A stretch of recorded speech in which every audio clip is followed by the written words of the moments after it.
mesdames, j'espère que vous allez bien. Je suis Aminata Sissé-Nounou, cofondatrice du Sadio Mag et partenaire d'Équation Féminine. Je suis votre hôte dans ce podcast. Je suis également business coach et accompagnatrice de femmes entrepreneurs. Alors si tu veux entreprendre, que tu as peur de te lancer, que tu ne sais pas par où tu dois commencer ou même si tu es déjà entrepreneur mais que ton business ne décolle pas, alors tu es au bon endroit. Ensemble, nous allons parler stratégie, mindset, financement, outils et surtout entrepreneuriat. Pour ne louper aucun épisode, abonne-toi et soutiens le podcast en laissant une bonne note. C'est gratuit et ça m'encourage. Allez, on se lance.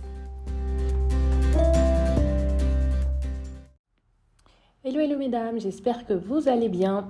Alors aujourd'hui, je vais répondre à une question que je reçois énormément dans ma boîte qui est « Je souhaite entreprendre, je n'ai pas beaucoup de moyens » ou « Je souhaite entreprendre et je ne sais pas quoi faire ». On va voir ensemble 3, 4, allez peut-être 5 idées qui peuvent rapporter gros et que vous pouvez faire vraiment de façon assez flexible. Déjà, il faut savoir qu'on est au 21e siècle. Nous sommes à l'ère du digital. Il y a Google, il y a Internet, il y a plein de logiciels qui existent. Donc avec un peu d'imagination, vous seriez étonné de tout ce que vous pouvez faire avec juste un ordinateur et une connexion Internet stable. Alors les idées que je vais vous donner ici n'ont rien d'innovant. C'est-à-dire qu'il y a déjà plusieurs femmes dans le monde qui le font, surtout en Occident. Mais elles ont l'avantage de vous permettre d'avoir une rémunération très intéressante, surtout pour celles qui pourront proposer leurs services sur le marché international et elles vous permettent de travailler de chez vous ou d'ailleurs de n'importe où dans le monde. Allez, on commence. La première idée est de proposer des cours en ligne. Alors c'est vrai, ça peut vous paraître anodin comme ça, mais je pense que vous avez toutes constaté que sur Internet, sur les réseaux sociaux, on voit de plus en plus de cours en ligne disponibles. Pourquoi à votre avis ? Tout simplement parce que c'est un moyen simple et rapide d'avoir un chiffre d'affaires annuel à 7 chiffres en francs CFA, ce qui est quand même pas négligeable et dès le départ. C'est aussi, dites-vous bien, une fois que vous avez fait votre cours, il est là, il est disponible, vous pouvez le vendre autant de fois que possible. Une fois que vous avez fait le travail, vous n'avez pas à le refaire, sauf si c'est pour apporter des ajustements ou des améliorations.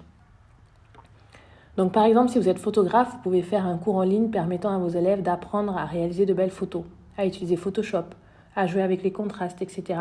Il y en a même qui proposent des cours pour apprendre à filmer et prendre des photos professionnelles avec un iPhone. D'autres encore vont donner des cours de gestion financière, sur la bonne tenue de sa comptabilité. Il y a même des cours sur comment ranger et optimiser l'espace de chez soi. Il y a des cours sur l'entrepreneuriat. En fait, il y a une infinité de cours possibles. C'est juste à vous de déterminer le secteur ou le domaine dans lequel vous êtes la plus à l'aise et à vous lancer. Alors une fois que c'est fait, il faudra choisir la plateforme sur laquelle vous voulez commercialiser vos cours. Ils ont tous leurs avantages et leurs inconvénients. Donc il y a Teachable, il y a Udemy, il y a Notion, il y a Kajabi, il y en a plusieurs. Donc c'est vraiment à vous de voir, à regarder dessus, à tester, à essayer et à choisir vraiment avec laquelle vous êtes la plus à l'aise. Encore une fois, l'idée, c'est de vous permettre vraiment d'avoir beaucoup de flexibilité. Donc pour les cours en ligne, vous pouvez soit faire des cours où vous êtes un peu en mode webinaire, vous êtes là connecté avec les élèves, soit vous pouvez faire des cours où vous avez déjà tout le contenu qui est disponible, vos élèves ou vos clients achètent vos cours et ils ont accès à cette formation-là. Alors la deuxième idée, elle découle un peu de la première, mais c'est vraiment de la vente de services en ligne, c'est-à-dire au lieu de vendre des cours, vous allez vendre vos prestations. Par exemple, si vous êtes comptable, vous pourriez proposer des services de comptable en ligne. Idem pour les services du type infographie, designer web, conseil et coaching, etc. Bref, ce que j'essaie de vous montrer en fait avec ces deux premières idées, c'est que le premier intrant lorsqu'il s'agit de création de richesse, c'est vous. Ça part vraiment de vous, de votre cerveau, de ce que vous savez faire, de vos compétences, de votre expertise. Donc ça prend déjà ce travail-là, de faire une recherche sur vous-même et de voir vraiment dans quoi vous êtes à l'aise, dans quoi vous êtes experte et en quoi vous pouvez apporter de la valeur ajoutée à votre cible de clientèle. Alors, troisième idée, ce serait d'être assistante virtuelle. C'est un concept qui est très répandu en Occident et dans certains pays d'Asie et qui franchement marche très bien. Moi-même, j'ai eu recours à plusieurs reprises. Donc du coup, si vous êtes une personne organisée et méthodique, c'est vraiment un travail qui est fait pour vous. Vous travaillez en freelance et vous pouvez proposer vos services d'assistanat.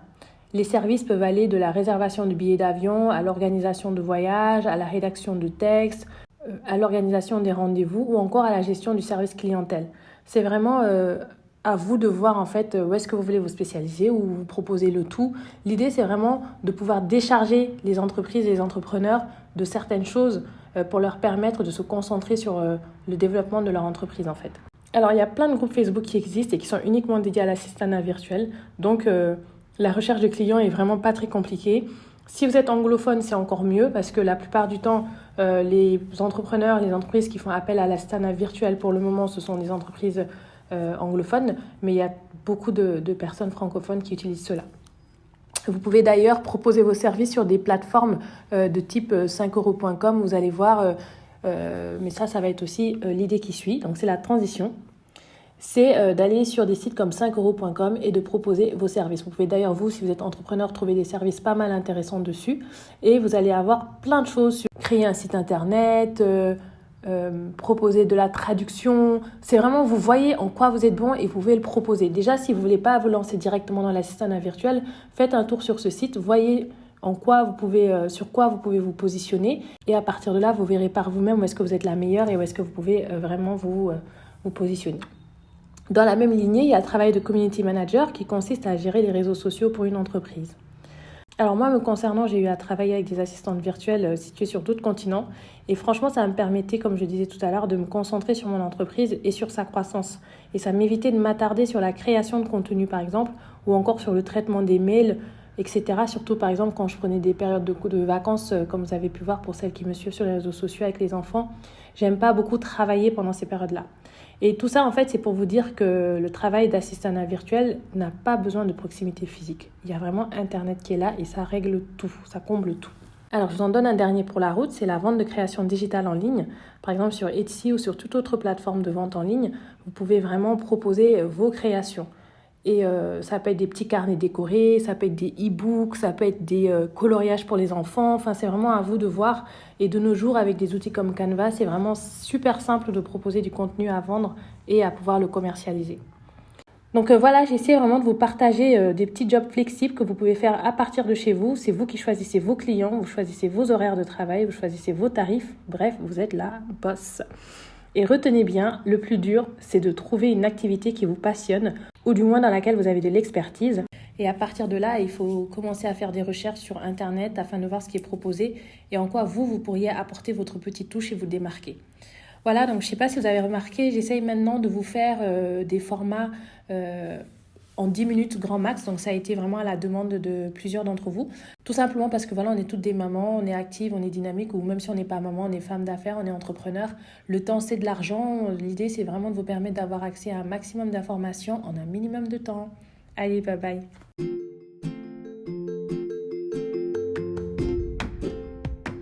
Et voilà, ça y est, c'est la fin de ce podcast. J'espère que tu as apprécié. N'oublie pas, comme je disais tout à l'heure, de t'abonner, d'activer la petite cloche et de me donner une bonne note. Ça encourage toujours. Et puis, écoute, la bienveillance, on la commence entre nous, quoi. Donc, appuyons-nous, soutenons-nous.